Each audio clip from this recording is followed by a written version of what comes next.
नमस्कार, माझं नाव आहे दीपक आणि तुमच्या सगळ्यांचं माझ्या यूट्यूब चॅनलमध्ये खूप खूप स्वागत आहे। मी सध्या येऊन पोहोचलो आहे बीडच्या ऐतिहासिक विहिरीकडे, खजाना विहिरीकडे। तर ही खजाना विहीर आपण पाहूया। अगदी भव्य अशी ही विहीर आहे आणि निजाम काळात शेतीला पाणी पुरवण्यासाठी या वैशिष्ट्यपूर्ण विहिरीची असं खजाना विहिरीची स्थापना करण्यात आली। तर खजाना काय आहे विहिरीतला, तर हे पाणी म्हणजे खजाना। तुम्हाला ही विहीर दाखवतो मी, थोडी माहिती जाणून घेऊया। हा संपूर्ण व्हिडिओ पहा, लाईक कमेंट शेअर आणि सबस्क्राईब करायला विसरू नका। हा बीड पंढरपूर रोड आहे आणि आम्ही ऑलमोस्ट 6 किलोमीटर आलो आहोत बीडपासून। इकडे रोडच्याच या भागामध्ये आलात की या भागामध्ये खजाना विहिरीसाठी जाण्याचा रस्ता आहे। तर त्याचं प्रवेशद्वार तुम्हाला दिसणार। इथनं काही अंतरावर तुम्हाला खजाना विहीर दिसेल। आता ना अचानक वातावरण बदललं आणि पाऊस चालू झाला आहे। दिवसभर एवढं गरम होत होतं आणि आता पाऊस चालू झाला आहे, म्हणजे आता वातावरण चेंज होऊन पाणी येतं आहे करतं। हे बघा, चला जाऊया आणि खजाना विहीर पाहूयात। चला,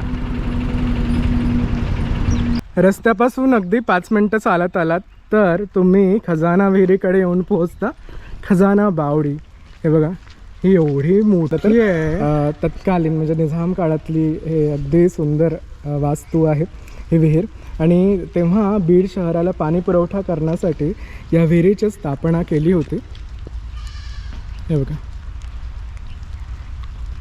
आणि जुनी विहीर आहे, फार जुनी। आता थोडं काम त्यांनी केलं आहे, तर रॅम्प केला आहे चालण्यासाठीचा। मी खाली जाऊन तुम्हाला दाखवतो।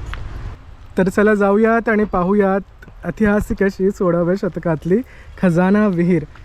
पाऊसही सुरू झाला आहे आणि जाण्यासाठी अगदी सुंदर अशा पायऱ्या आहेत। 16व्या शतकातील ही ऐतिहासिक विहीर आहे।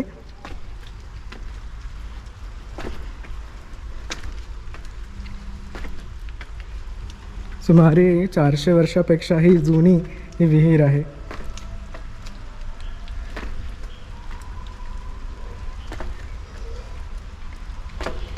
तर याची थोडी माहिती मी तुम्हाला सांगतो। आधी तर बघा, पाणी येत आहे आणि यात फिशसुद्धा आहे। हे बघा, खूप अशी खोल नाही आहे, पण याला 3 बाजूंनी नहर आहे, कनाल सिस्टम केले आहेत आणि त्या थ्रू म्हणजे पाणी जातं।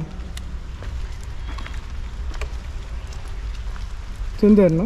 16व्या शतकात शेतीला पाणी पुरवठा करण्यासाठी अहमदनगरचे राजे मुर्तजा खान यांनी बीडचे जे तत्कालीन सरदार होते सलबत खान यांना पैसे देऊन ही विहीर बांधण्याचे सांगितले।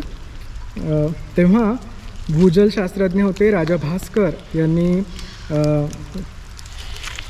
विकासासाठी आलेल्या खजिन्यातून विहिरीचे बांधकाम केले। जमिनीपासून सुमारे 23.5 फूट खोल ही विहीर आहे आणि व्यास आहे 10.60 फूट।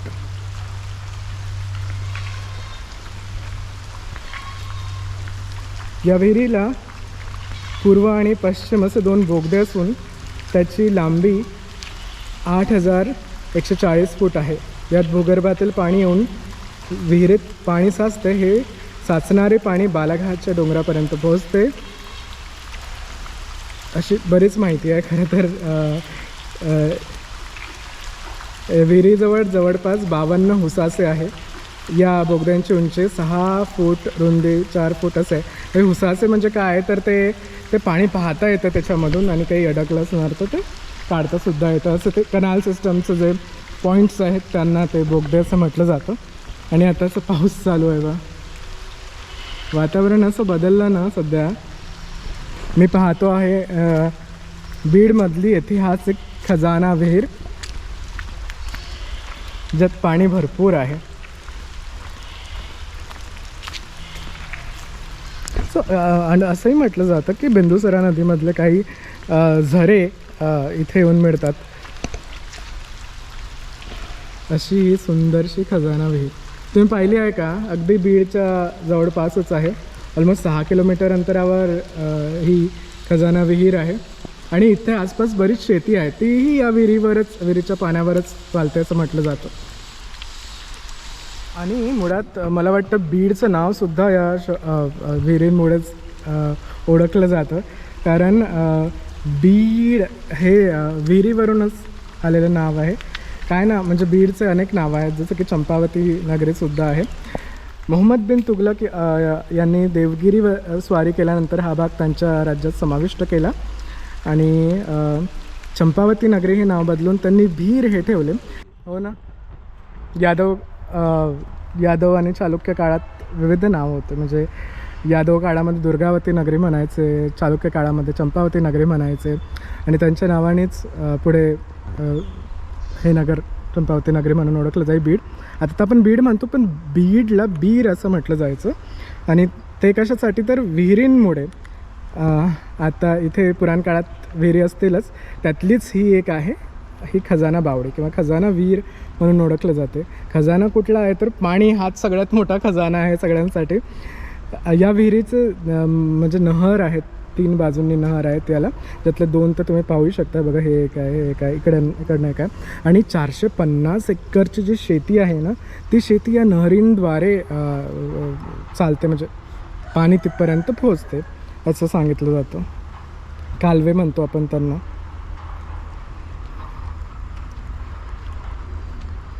विहिरीचं बांधकाम झालं आहे तो वर्ष आहे 1572 साली.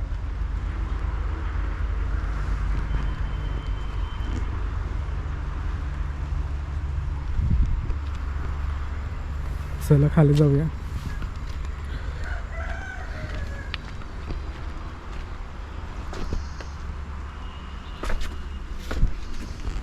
याच्या ज्या पायऱ्या आहेत ना, त्या फार अशा मोठ्या मोठ्या पायऱ्या आहेत. म्हणजे एवढे जाड जाड त्यांनी त्या शिडा इथे कसं आणलं आणि कसं हे सगळं केलं हे तर म्हणजे विचारच करण्यासारखी गोष्ट आहे. आणि इथनं खाली गेलात की मग खजाना विहीर तुमच्या नजरेस पडते. ऊनही आला तर बघा, ऊन आला, पाऊस ऊन आज चालू आहे. तर एक गोष्ट हेही सांगितली जाते की या विहिरीच्या निर्माण कार्यामध्ये तत्कालीन जो खजाना आहे त्यातला तो खर्च करण्यात आला आणि म्हणूनच याला खजाना विहीर असं बोललं जातं. त्या नहरीचे जे पॉईंट्स आहे ना, आम्ही ते पाहायला चाललो आहे. माझा मित्र आहे. काय रे नाव तुझं? श्रेयस. पूर्ण नाव? श्रेयस भैरवाड. अच्छा, इथलाच आहेस? हो, बीडचा. इथे एक पॉईंट्स आहे ना, तो ना? I guess so. मग एक मिनिट आपण पाहूया. एक पॉईंट्स हा आहे नहरमधून, म्हणजे खालून नहर येते, ती तुम्ही इथून पाहू शकता. त्यावर थोडं बांधकाम केलं आहे, पण हे जुन्या काळातलंच आहे.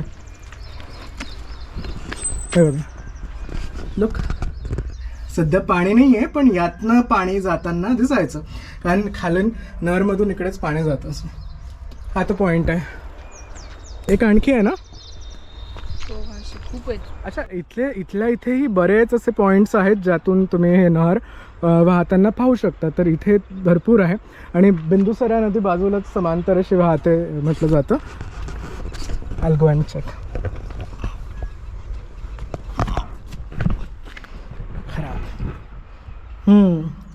यामध्ये तुम्हाला दिसेल पाणी, बघा, दिसलं? त्यात नव्हतं दिसत आणि शुद्ध पाणी आहे. म्हणजे आय थिंक वॉल सारखं केलं आहे so that you can see the water also. आणि त्यात हवा व्यवस्थित जाते की नाही आय डोंट नो, म्हणजे खूप असणार.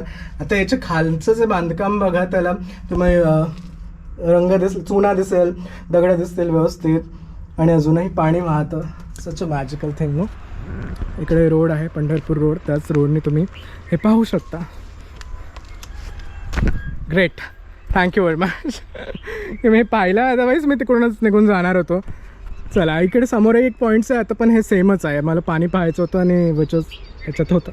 चलो, thank you. So I am really very happy की नहरींचे पॉईंट्स मी पाहिले. असे मागे बरेच आहेत, कारण आता ही 450पेक्षाही जास्त किलोमीटर शेतांना पाणी पुरवठा करतं.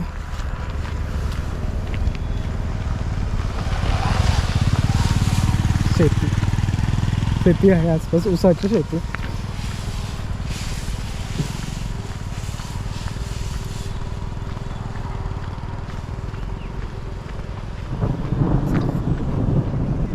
विजांचा आवाज आला तुम्हाला? वीज. चला ऑटोवाले दादा थांबलेत. माझं शेती आहे सगळीकडे. थोडं बांधकामही आहे इकडे. आणि समोरच आहे ऐतिहासिक खजाना विहीर जे आपण पाहिले आहे. आता मी निघतो कारण आता खूप जोराचा पाऊस येईल असं चिन्ह आहेत. ऑलरेडी एक ठोक येऊन गेला आहे पाण्याचा.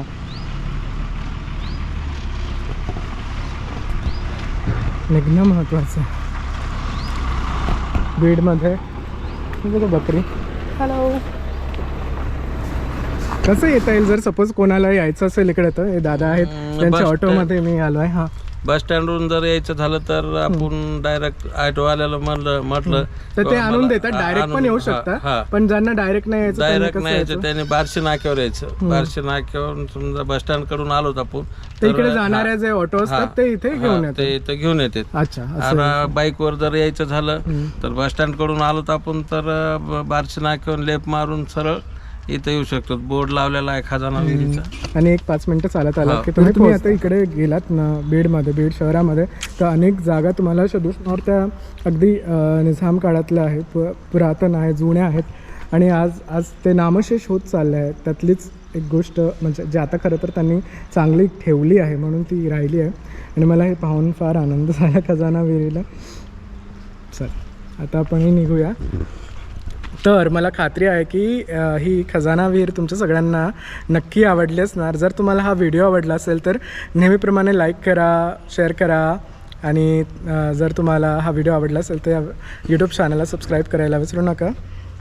आपण अशाच वेगवेगळ्या जागा पाहूयात बीडमधल्या. बीडच्या आसपास मी असलेली ही विहीरसुद्धा मी तुम्हाला दाखवली.